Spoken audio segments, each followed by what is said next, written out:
نحمده ونصلي ونسلم على رسوله الكريم اما بعد فاعوذ بالله من الشيطان الرجيم بسم الله الرحمن الرحيم ان الله وملائكته يصلون على النبي يا ايها الذين امنوا صلوا عليه وسلموا تسليما اللهم صل على سيدنا ومولانا محمد وعلى ال محمد كما صليت على ابراهيم وعلى ال ابراهيم انك حميد مجيد اللهم بارك على محمد وعلى ال محمد كما باركت على ابراهيم وعلى ال ابراهيم انك حميد مجيد اللهم رب اشرح لي صدري ويسر لي امري واحلل عقدة من لساني يفقهوا قولي اللهم رب يسر ولا تعسر وتمم بالخير ربي زدني علما ربي زدني علما ربي زدني علما بسم الله الرحمن الرحيم وعلى هذا التقرير اندفع ما قيل إنه يلزم أن يكون الطلاق الذي بعد الخلع فقد حكمه عدم الحل لا الذي ليس كذلك وأنه يلزم أن لا يكون الخلع إلا بعد المرتين عملا بقوله تعالى فإن خفتم ولكن يرد أن هذا كله انما يصح اذا كان التصريح بالاحسان اشارة الى ترك المراجعة كما حررت واما اذا كان اشارة الى الطلقة الثالثة على ما روي عن النبي عليه السلام انه قال هو الطلاق الثالث فحينئذ کیا بولیں گے اس کو فحین ہے نا وہ حین اذن کا مخفف ہے فحین اذن کیا بولیں گے یکون قوله تعالی فإن طلقها بیانا لذلك ولا تعلق له بمسألة الخلع اصلا ترجمہ دیکھیے پہلے ترجمہ سماعت کیجئے پھر اس کی وضاحت کرتا ہوں انشاءاللہ امید کرتا ہوں اس سے پہلے والا سبق آپ نے یاد کر لیا ہے اسے بھی بغور سماعت کریں گے مولا کریم کی بارگاہ میں دعا گو ہوں اللہ پاک آپ سب کو اعلیٰ ترین کا ذہن عطا فرمائے قوت حافظہ میں اضافہ فرمائے مزید علم نافع عطا فرمائے آپ کے صدقے مجھ حقیر کو اور ان تمام کو جو بھی اس سبق کو پیغام عظمت رضا میں پڑھ رہے ہیں ساری نعمتیں دولتیں عطا فرمائے آمین ثم آمین بجائے سید الانبیاء والمرسلین جس عبارت کو میں نے پڑھا اس کا ترجمہ دیکھیے وعلی ھذا التقریر اور اس تقریر سے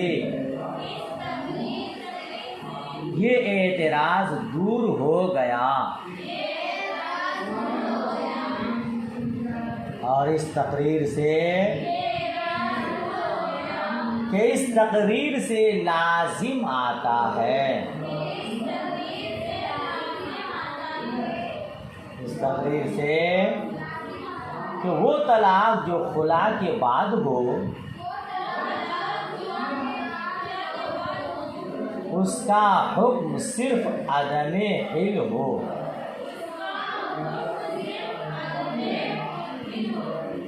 حلال نہ ہونا ہو وہ طلاق جو خلا کے بعد ہو اس کا حکم صرف کیا ہو حلال نہ ہونا ہو اور جو طلاق ایسی نہیں اس کا حکم یہ نہیں ہے اور جو طلاق اور جو طلاق ایسی نہ ہو اس کا حکم یہ نہیں ہے یعنی کا مطلب اس سے ایک اعتراض ہوتا ہے کہ جو طلاق خلا کے بعد ہے اسی طلاق سے حلال نہ ہونا ثابت ہوگا، اور جو طلاق خلا کے بعد نہ ہو، خلا سے پہلے ہو، اس سے حلال نہ ہونا ثابت، یعنی عورت مرد پر کب حرام ہوگی؟ جب خلا کے بعد ہو، خلا سے پہلے ہو تو نہیں ہوگی۔ یہ اعتراض ہے، تو کہتے ہیں یہ اعتراض ہماری اس تقریر سے دور ہو گیا۔ ترجمہ دیکھیے نا، پھر آپ کو سمجھاتے ہیں کہاں سے کیا ہوا۔ اتنا ترجمہ ہو گیا، اچھا۔ اور یہ بھی لازم آتا ہے کہ خلا نہ ہو مگر 2 بار طلاق کے بعد،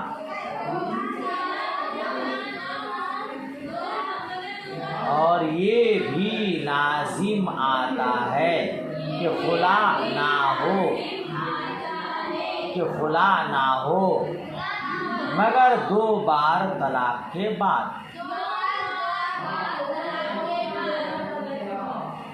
تاکہ اللہ تبارک و تعالیٰ کے قول، تاکہ فَإِنْ خِفْتُمْ پر عمل ہو سکے۔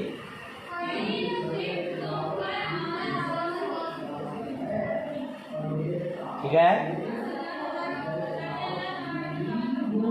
فَإِنْ خِفْتُمْ پر، لیکن یہ سب کے سب اس اللہ عمل ہو سکے،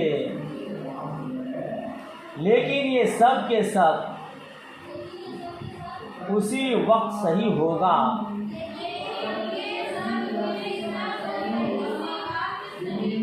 جو باتیں ابھی کہی گئی، یہ دونوں اعتراض اسی وقت صحیح ہوگا جبکہ تصریح بالاحسان سے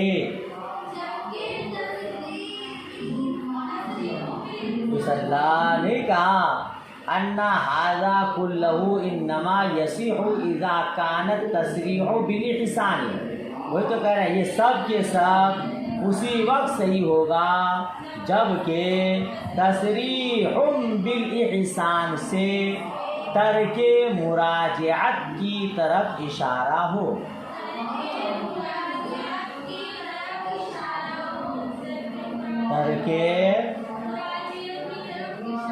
ترک مراجعت کا معنی سمجھے، نہ لوٹانا، رجعت کا معنی لوٹانا اور ترک کا معنی چھوڑنا۔ ترک مراجعت یعنی رجعت نہ کرنا، رجعت نہ کرنے کی طرف اشارہ ہو، اسی کا ترجمہ میں نے کیا کیا، ترک مراجعت کی طرف، کما حررت، جیسا کہ میں نے لکھا ہے۔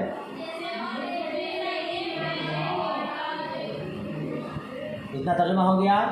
وَأَمَّا إِذَا كَانَ إِشَارَةً إِلَى الطَّلَاقَةِ الثَّالِثَةِ عَلَى مَا رُوِيَ عَنِ النَّبِيِّ عَلَيْهِ السَّلَامِ، لیکن جب تیسری طلاق کی طرف اشارہ ہو،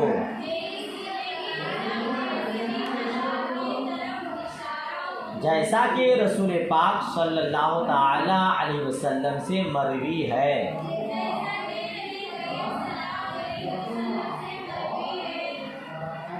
آپ نے فرمایا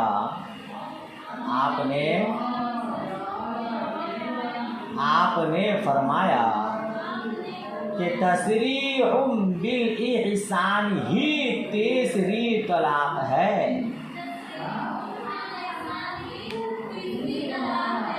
جی، تصریح تو اس اللہ تبارک و تعالیٰ کا قول فَإِن طَلَّقَهَا تصریح بالاحسان کا بیان واقع ہوگا۔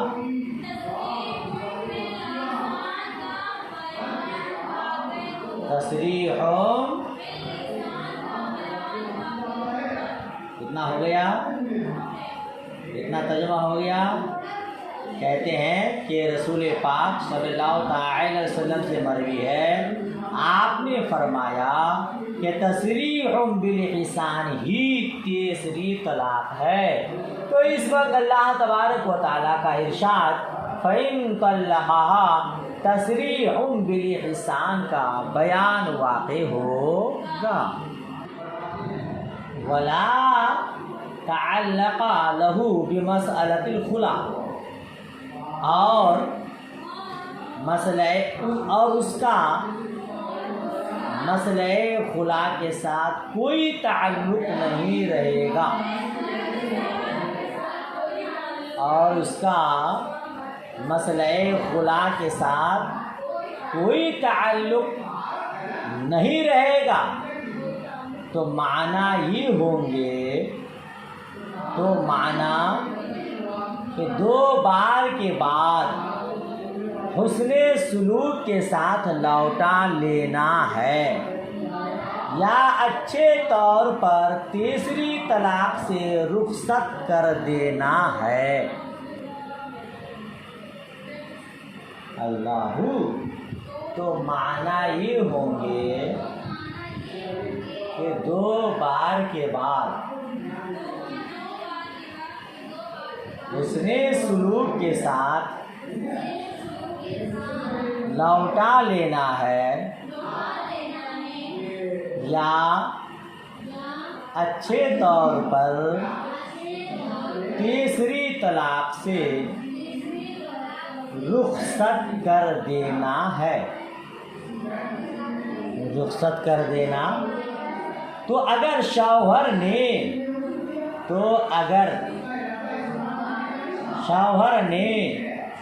تصریح بالاحسان کو ترجیح دے کر، تو اگر شوہر نے تصریح بالاحسان کو ترجیح دے کر اس عورت کو تیسری طلاق دے دی، اس عورت کو،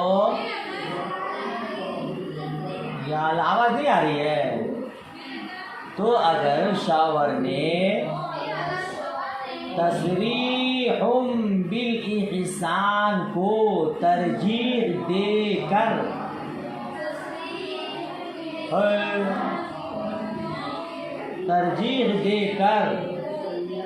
اس عورت کو تیسری طلاق دے دی، تو اس کے بعد اس کے لیے وہ عورت حلال نہ ہوگی. اتنا ہو گیا. آگے دیکھیے، کہتے ہیں ھذا خلاصۃ ما قالوا والبسط فی التفسیر الاحمدی. یہ علماء کرام کے اقوال کا خلاصہ ہے، اور اس سے زیادہ تفسیر احمدی میں ہے. اگلے صفحہ میں ترجمہ ہو گیا. اب مفہوم سماعت کیجئے. آپ سے کوئی یہ عبارت لکھی اور پوچھے کہ اس عبارت سے صاحب نور الانوار کیا بتانا چاہتے ہیں، آپ محترمات نے اس عبارت سے کیا اخذ کیا ہے، کیا سمجھایا ہے، تو آپ جواب دیں گے صاحب نور الانوار نے اس عبارت سے ہمارے مذکورہ یعنی خلا مستقل طلاق نہیں ہے، اس سے 2 اعتراض اور دور ہو گئے ہیں. بھائی آپ نے اس سے پہلے پڑھا، ہمارے امام شافعی علیہ رحمہ کے نزدیک خلا فسخ نکاح ہے، اور ہم احناف کے یہاں خلا فسخ نکاح نہیں ہے بلکہ وہ ایک طلاق ہے. آپ نے مکمل تفصیل اور وضاحت پڑھی. پہلے رب تبارک و تعالیٰ نے الطلاق مرتان فإمساک بمعروف اور تسریح بإحسان کہا، پھر اس کے بعد کہا فإن خفتم الا یقیما حدود اللہ فلا جناح علیہما فیما افتدت بہ. کہ اگر اے حاکموں تمہیں اندیشہ ہو کہ یہ دونوں اللہ کی حدود کو قائم نہ رکھ پائیں گے، تو ان دونوں پر کوئی گناہ نہیں کہ فدیہ دے کر عورت مرد سے نجات حاصل کر لے. پڑھے نا. اس کے بعد ارشاد فرمایا فَإِن طَلَّقَهَا فَلَا تَحِلُّ لَهُ مِن بَعْدُ حَتَّى تَنكِحَ زَوْجًا غَيْرَهُ. پھر اگر مرد نے طلاق دے دیا عورت کو تو اب عورت اس مرد کے لیے حلال نہیں یہاں تک کہ وہ دوسرے سے نکاح کر لے۔ 3 آیات ہے، ترتیب ہے طلاق مرتان فامساک بمعروف اور تسریح باحسان پہلے، اس کے بعد خلا، اس کے بعد تیسری طلاق۔ تو امام شافعی رحمۃ اللہ علیہ فرماتے ہیں کہ فإن طلقها فلا تحل له کا تعلق الطلاق مرتان سے ہے، اور بیچ میں خلا کا ذکر جملہ معترضہ کے طور پر ہے، اور ہم احناف کہتے ہیں کہ نہیں، جملہ معترضہ کے طور پر نہیں ہے بلکہ فا تعقیب کے لیے ہے، ترتیب کے لیے اسی طور پر۔ لیکن خلا ایک طلاق ہے، فسخ نکاح نہیں ہے۔ اگر خلا فسخ نکاح ہو جائے تو اس کے بعد فإن طلقها فلا تحل له جس میں تیسری طلاق کا ذکر ہے وہ عبث ہو جائے گا۔ وہ کیا ہو جائے گا؟ عبث ہو جائے گا، لغو ہو جائے گا۔ آپ نے اس سے پہلے والے سبق میں یہ پورا سبق پڑھا۔ ہمارے یہاں خلا طلاق ہے، ان کے یہاں فسخ نکاح ہے۔ اعتراض یہ ہوا کہ بھائی جب خلا اور طلاق ہے تو طلاقیں 4 ہو جائیں گی۔ آپ نے جواب دیا تھا کہ طلاق 4 نہیں 3 ہی رہے گی، کیونکہ خلا مستقل الگ طلاق نہیں ہے بلکہ طلاق مرتان ہی میں داخل ہے۔ جی آپ ایسے سن رہے ہیں، لگتا ہے وہ سبق آپ نے یاد کیا نہیں یا پڑھا نہیں ہے۔ اس سے پہلے والے سبق میں مکمل وضاحت کے ساتھ اس حقیر نے آپ کو پڑھایا ہے، اس کو یاد کیجئے گا۔ تو صاحب نور الانوار یہ اس عبارت سے اگلے اعتراض کا جواب دینا چاہتے ہیں، ہے نا۔ پہلا اعتراض یہ کہ فإن طلقها میں فا اگر تعقیب کے لیے ہے۔ پہلا اعتراض کیا ہے؟ فإن طلقها میں فا اگر تعقیب کے لیے ہے اور اس فا کا مابعد ما قبل پر مرتب ہے تو اس سے یہ لازم آئے گا کہ تیسری طلاق اگر خلا کے بعد ہے تب تو عدم حل یعنی عورت کے لیے حرمت غلیظہ ثابت ہوگی، اور اگر خلا کے بعد نہ ہو بلکہ 2 طلاق رجعی کے بعد ہو تو اس سے حرمت غلیظہ ثابت نہیں ہوگی۔ حالانکہ یہ غلط ہے، حالانکہ یہ اعتراض سمجھ میں آیا۔ اب اس عبارت سے وہ اعتراض کس طرح دور ہو گیا؟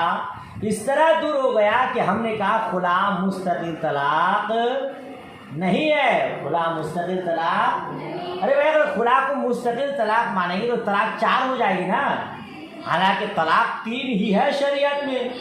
جاہل لوگ سینکڑوں طلاق دے دیں، طلاق تو 3 ہی واقع ہوگی نا۔ تو کہتے ہیں کہ ہم نے جو کہا کہ طلاق خلا یہ مستقل طلاق نہیں ہے بلکہ طلاق و مرتان والی 2 طلاقوں میں داخل ہے، لہذا حرمت غلیظہ اس طلاق کا حکم ہے جو 2 طلاقوں کے بعد ہو۔ حرمت غلیظہ اس طلاق کا حکم ہے جو 2 طلاقوں کے آمدی کی وہ 2 طلاقیں رجعی ہو یا خلا کے ضمن میں ہو۔ یہ اگر 2 طلاق دیا تھا اب تیسری طلاق دے دیا تو عورت حرمت غلیظہ کے ساتھ حرام ہو جائے گی، مرد پر حلال۔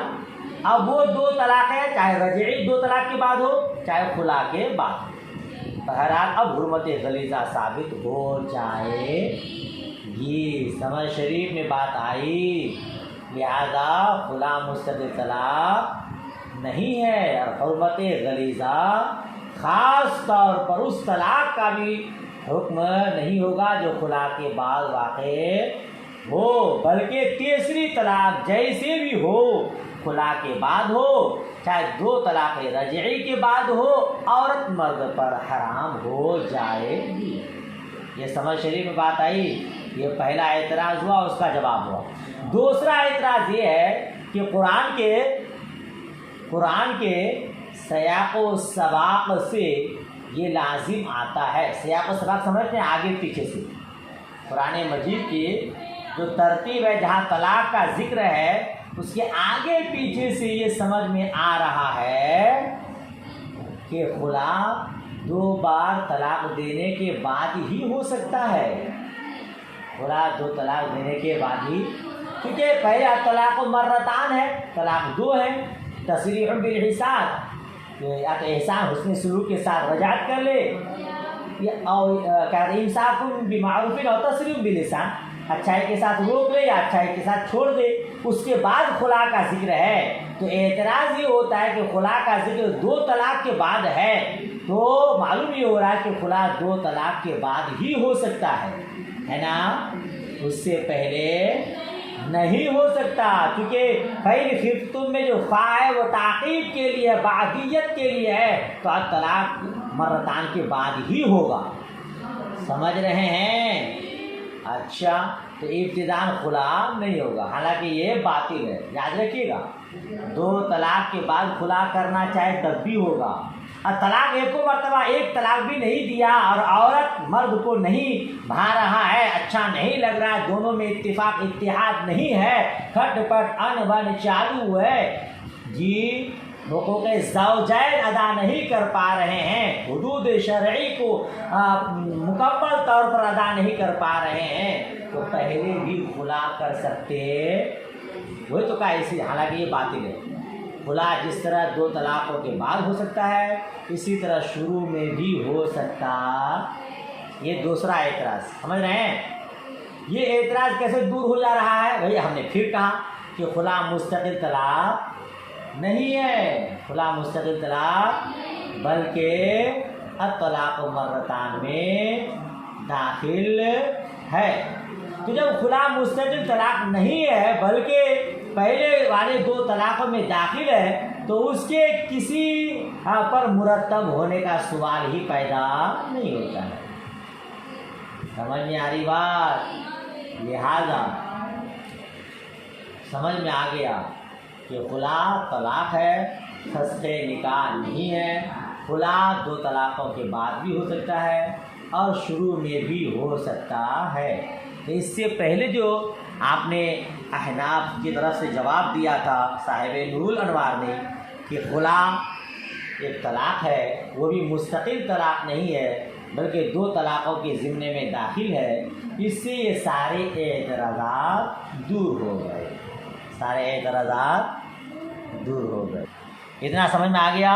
اب آگے کی عبارت جو آپ پڑھے وَلَٰكِن يَرِدُ، یہ عبارت دیکھیے نا، وَلَٰكِن يَرِدُ أَنَّ هَذَا كُلَّهُ إِنَّمَا يَصِحُ إِذَا كَانَ التَّصْرِيحُ بِالْإِحْسَانِ إِشَارَةً إِلَىٰ تَرْكِ الْمُرَاجَعَةِ كَمَا حَرَّرْتُ۔ اس عبارت سے کیا کہنا چاہتے ہیں؟ اس عبارت سے صاحب نور الانوار نے یہ فرمایا ہے کہ امام اعظم ابو حنیفہ رحمۃ اللہ علیہ کے نزدیک خلا کا طلاق ہونا اور خلا کے بعد طلاق واقع کرنے کا صحیح ہونا، یہ سب تفسیر اس وقت صحیح ہوگی جبکہ آیت میں تصریح بالاحسان ترک مراجعت کی طرف اشارہ ہو۔ ٹھیک ہے نا؟ جیسا کہ میں نے تحریر کیا ہے، کیا تحریر کیا ہے کہ اگر تصریح بالاحسان سے تیسرے طلاق کی طرف اشارہ ہو تو حدیث سے معلوم ہوتا ہے کہ ایک شخص نے، یہ حدیث کیا نا کہ حضور کی حدیث کی وجہ سے، حضور کی حدیث کیا ہے؟ حدیث یہ ہے ایک شخص نے تیسری طلاق کے بارے میں حضور سے پوچھا تو حضور رحمت عالم صلی اللہ تعالی علیہ وسلم نے ارشاد فرمایا کہ تصریح بالاحسان ہی تیسری طلاق ہے، تصریح بالاحسان ہی۔ تو معلوم ہوا کہ اس سے اشارہ کس کی طرف ہے؟ تیسری طلاق کی۔ جی فَإِن طَلَّقَهَا جو بیان کیا، تیسری طلاق کا بیان نہیں ہوگا بلکہ فَإِن طَلَّقَهَا تصریح بالاحسان کا بیان واقع ہوگا۔ نہیں سمجھے اس کو آپ؟ حضور کی بارگاہ میں ایک شخص حاضر ہوا، عرض کیا کہ حضور تصریح بالاحسان سے کیا مطلب ہے؟ جی یا یہ کہیے کہ تیسری طلاق کے بارے میں آپ کا کیا ارشاد ہے؟ ایک شخص حضور کی بارگاہ میں حاضر ہوا، عرض کیا تیسری طلاق کے بارے میں آپ کیا کہتے ہیں؟ تو حضور نے کہا تصریح بالاحسان ہی تیسری طلاق۔ اب جب تسریم باللسان تیسری طلاق ہے تو فَإِنْ خِفْتُمْ أَلَّا يُقِيمَا حُدُودَ اللَّهِ فَلَا جُنَاحَ کے بعد فَإِنْ طَلَّقَهَا فَلَا تَحِلُّ لَهُ مِنْ بَعْدُ حَتَّى تَنْكِحَ زَوْجًا غَيْرَهُ، یہ آیت تسریح بالإحسان کا بیان واقع ہوگا، ورنہ تسریم بالإحسان بھی تیسری طلاق اور فَإِنْ طَلَّقَهَا فَلَا تَحِلُّ لَهُ بھی تیسری طلاق سے عبارت کیسے صحیح ہوگی؟ عبارت صحیح نہیں ہوگی۔ سمجھ شریف میں بات آ رہی ہے، اور خلا کا جو مسئلہ ہے اس کے ساتھ اس عبارت کا کوئی تعلق، تو آیت کا کیا معنی ہوگا؟ آیت کا معنی ہوگا 2 بار طلاق کے بعد حسن سلوک کے ساتھ لوٹا لینا ہے، یعنی رجعت کر لینا ہے، یا اچھے انداز سے تیسری طلاق سے رخصت کر دینا ہے۔ الطلاق مرتان فإمساک بمعروف اور تصریح بالإحسان سے، تصریح بالإحسان سے جب تیسری طلاق مراد ہے تو معنی ہو جائے گا کہ 2 طلاق کے بعد چاہے تو اچھے سے رجعت کر لے یا پھر تیسری طلاق دے کر کے چھٹکارا حاصل کر لے، ٹھیک ہے نا؟ تو کہتے ہیں کہ یہ سب کے سب اسی عبارت کو سمجھائے ہیں کہ یہ سب معنی کب ہوگا؟ جب تصریح بالإحسان سے ترک مراجعت کی طرف اشارہ ہوگا، یعنی تیسری طلاق کی طرف اشارہ ہوگا، ٹھیک ہے؟ لہٰذا اس کے بعد عورت مرد کے لیے حلال نہیں ہوگی۔ صاحب نور الانوار فرماتے ہیں یہ جو میں نے ابھی بیان کیا یہ علماء کرام کے قول کا خلاصہ ہے۔ علماء کرام نے جو بیان کیا ہے میں نے اسی کو یہاں بیان کیا۔ اس سے زیادہ تفصیلات اگر آپ معلوم کرنا چاہتے ہیں تو تفسیر احمدی میں نے اس کو بیان کیا۔ صاحب نور الانوار کی کتاب ہے تفسیر احمدی، تفسیر احمدی میں ان آیات کی تفسیر مکمل طور پر موجود۔ یہ کتاب میں اگر وہ ساری باتیں بیان کر دیں گے تو آپ اور الجھن میں پڑ جائیں گے، جہاں کچھ زیادہ تشریح ہونے لگتی ہے تو آپ بالکل نروس ہو جاتے ہیں، کتنا سارا یاد کریں گے۔ ترجمہ آپ کے لیے کافی ہے، اسی لیے صاحب نور الانوار نے اتنا زیادہ یہاں بیان بھی نہیں کیا ہے۔ آپ چاہیں تو آپ جا کر کے تفسیر احمدی میں دیکھیں، نہیں تو اتنی بات پر اکتفا کریں، اتنا بھی کافی ہے۔ سمجھ شریف میں آئی، پورا سبق یاد کر لیں گے انشاءاللہ، نہ ہو تو پوچھیے گا، جہاں سمجھ میں نہ آئے پھر بتا دوں گا۔ اللہ پاک مزید برکتیں عطا فرمائے۔ چلیے آج کا سبق یہیں تک۔ وجبہ مہر المصر بنفس العقد فی المفاوضہ، وہاں سے الگ سبق ہے، اس کو کل پڑھائیں گے انشاءاللہ۔ دعائے خیر میں یاد۔ اللہ حافظ، خدا حافظ۔